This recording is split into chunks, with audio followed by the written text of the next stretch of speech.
Kameruje się. Cześć, tu Sławomir. Cześć, tu Kajra. Dzisiaj Śląska Karuzela w Parku Śląskim. Pięknie się będziemy bawić. Mamy tutaj wspaniałego fachowca, który nas oprowadzi po tutejszych atrakcjach. Zaczynamy!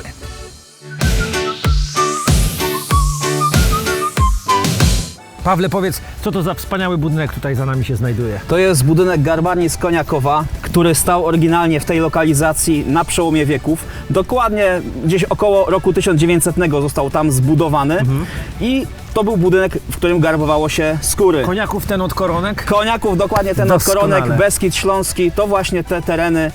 I dzięki naszym fachowcom z minionych dekad udało się nam go przewieźć i mamy go teraz u nas. Zajrzyjmy do środka. Czy w garbarniach pracowało się przez cały rok?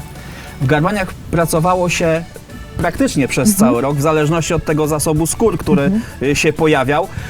No z czasem wiadomo, te garbowanie stawało się coraz mniej opłacalne. Poza tym w gospodarstwie były też inne obiekty, nie tylko przemysłowe, ale też trzeba było zadbać o pole, o cały dom, całe obejście, więc rzeczywiście tej pracy było mnóstwo. Dlatego właściciele garbarni, często nie dając sobie rady z garbowaniem, najmowali dodatkowo pracowników, którzy im w tym po prostu pomagali.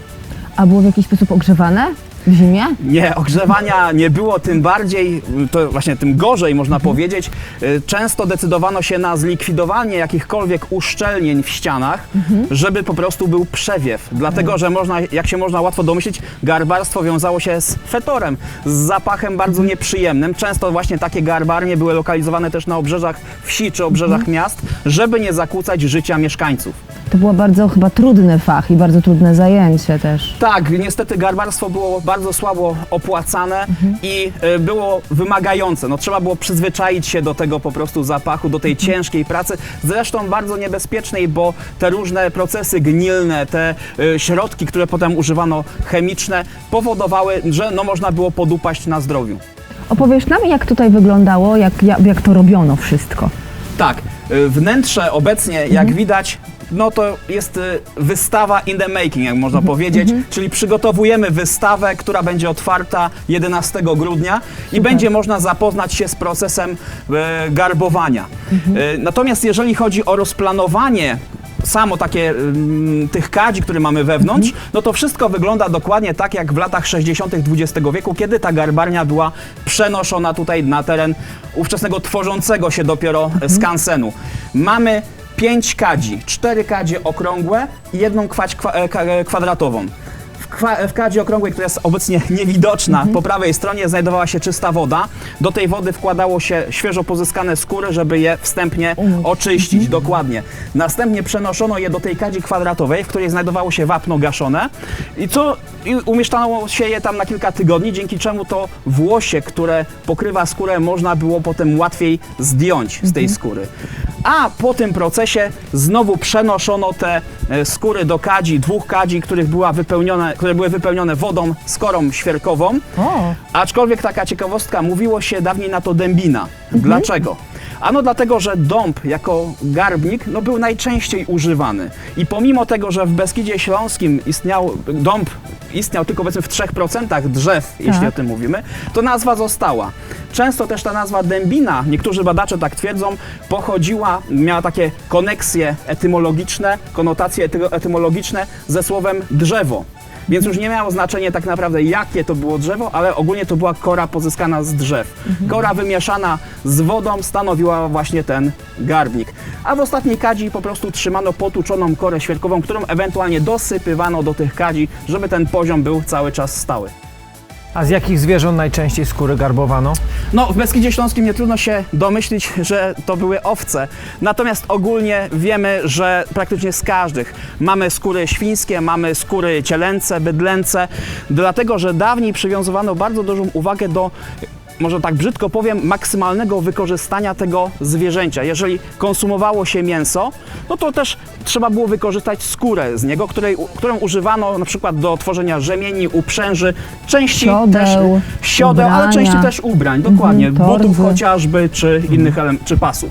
A jeżeli było jakieś futerko, to przynajmniej dziecko mogło nie na tej drewnianej ławce i na czymś większym się położyć. Albo się taka piękna niewiasta przyodziać. Zdradzę taką tajemnicę, że ta skóra owcza tutaj mało co nie trafiła, dlatego że praktycznie wszystkim naszym koleżankom się spodobała jej miękkość i puchowatość tej skóry, także trzeba było praktycznie wyszarpywać je, żeby je tutaj umieścić. Ale no piękne. Jakie tutaj możemy zobaczyć rodzaje skór? Przeróżne. Mamy tutaj skórę owczą, mamy skórę kozią, mamy skórę świńską, mamy skórę bydlęcą i mamy też tak zwaną dwoinę świńską, najgorszą z nich, ale to właśnie pokazuje, że dawniej dbano o to, żeby wykorzystać maksymalnie nawet skórę. Skóra pozyskana ze zwierzęcia była przecinana i tu mamy skórę licową, a dwoina to jest ta dolna część skóry, którą też wykorzystywano, żeby jak najwięcej z tej skóry móc wykonać różnych przedmiotów. Budynek garbarni, w którym się obecnie znajdujemy, jest prawdopodobnie unikatowym w skali kraju, dlatego że orientowaliśmy się wśród znajomych osób z innych skansenów, które zajmowały się przemysłem ludowym i okazuje się, że prawdopodobnie nigdzie indziej w żadnym innym polskim skansenie nie można natknąć się na garbarnię, tylko u nas. Niestety ten obiekt przez ostatnie parę lat służył troszeczkę jako magazyn takiej wielkiej przemysłowej gremplarki, czyli maszyny, która służyła do rozczesywania wełny.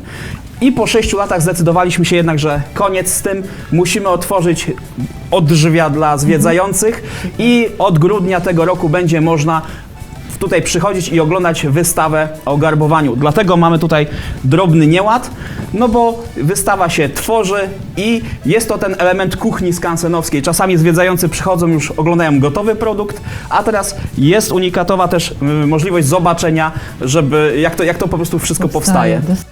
A płytą dzisiejszego odcinka jest Teresa Werner. Sekret miłości.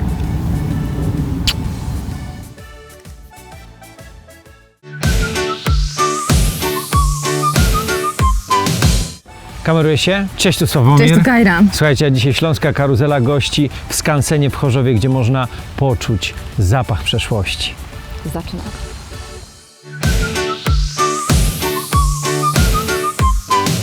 A powiedz mi, czy macie na przykład kontakt z jakąś osobą, która pamięta, w jaki sposób się pozyskiwało takie skóry, jak ten proces wyglądał?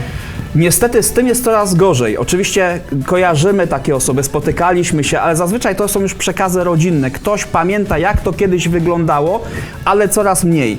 Dlatego naszą rolą, też nie tylko naszą zresztą, bo badaczy z uniwersytetów również, ale naszą też, jest to, żeby prowadzić badania wciąż, zgłębiać te informacje, poznawać jak najwięcej tych technik, dlatego, żeby po prostu nie stracić tej części niematerialnej dziedzictwa kulturowego, bo mamy część materialną u siebie, czyli budynek, ale nie mamy właśnie jeszcze tej bardzo dokładnej wiedzy. Oczywiście są książki, ale no nie wszystkie książki opisują wszystko tak naprawdę, więc póki jest możliwość, i to nie dotyczy tylko garbowania, ale też innych ginących zawodów, musimy poświęcać jak najwięcej energii, żeby właśnie te rzeczy zachować, ocalić od zapomnienia. W którym momencie przestało się już garbować, jakby kiedy ten zawód wygasł? Jak większość tych zawodów, o których mówimy, ginące zawody, to jest zazwyczaj okres po II wojnie światowej. Lata 50., 60., 70. i one wygasały stopniowo w zależności od części kraju. To nie dotyczy tylko, mówię tak jak powiedziałem wcześniej, garbowania, ale też na przykład młynarstwa. Te wszystkie młyny, wiatraki odchodziły w zapomnienie, podobnie jak garbarnie, podobnie jak folusze i inne obiekty przemysłu ludowego, dlatego że powstawały już nowe, nowoczesne, przemysłowe zakłady, które przejmowały te role i rozpoczynały, produkowały tam rzeczy na masową skalę. Folusz foluszem, ale wygląda jak młyn. Tak, folusz wygląda rzeczywiście z zewnątrz jak młyn, można zobaczyć koło wodne i gdyby ktoś się nie znał, myślałby, że to jest typowy młyn zbożowy, w którym produkuje się mąkę. Ale cała magia, cała różnica tak naprawdę dzieje się wewnątrz. Wnętrze wygląda zupełnie inaczej niż typowego młyna, co też warto byłoby zobaczyć. Zobaczmy. No faktycznie, młyna to nie przypomina. Tak, no w zwykłych młynach zbożowych zazwyczaj mieliśmy kamienie młyńskie, które rozcierały zboże na mąkę. Natomiast tu wygląda wszystko zupełnie inaczej. Na zewnątrz koło wodne, podłączone do tego wału z tymi wypustami. Kiedy koło wodne na zewnątrz się kręciło, ten wał się obracał i podbijał do góry te dwa młoty na tych długich Okej. ramionach, które nazywały się stemporami. A ta wydrążona kłoda drewna to jest tak zwana stępa. I tam Okej. wkładało się czy to wełnę, czy skóry, które te młoty rozbijały. Ale żeby wspomóc cały proces, w Ciepła palenisku woda. w pobliżu nagrzewało się gorącej wody, no bo wiadomo, wełna, gorąca woda, to się wszystko filcowało. Także folusz można było wykorzystywać i do wełny, do tkaniny wełnianej, i do skór.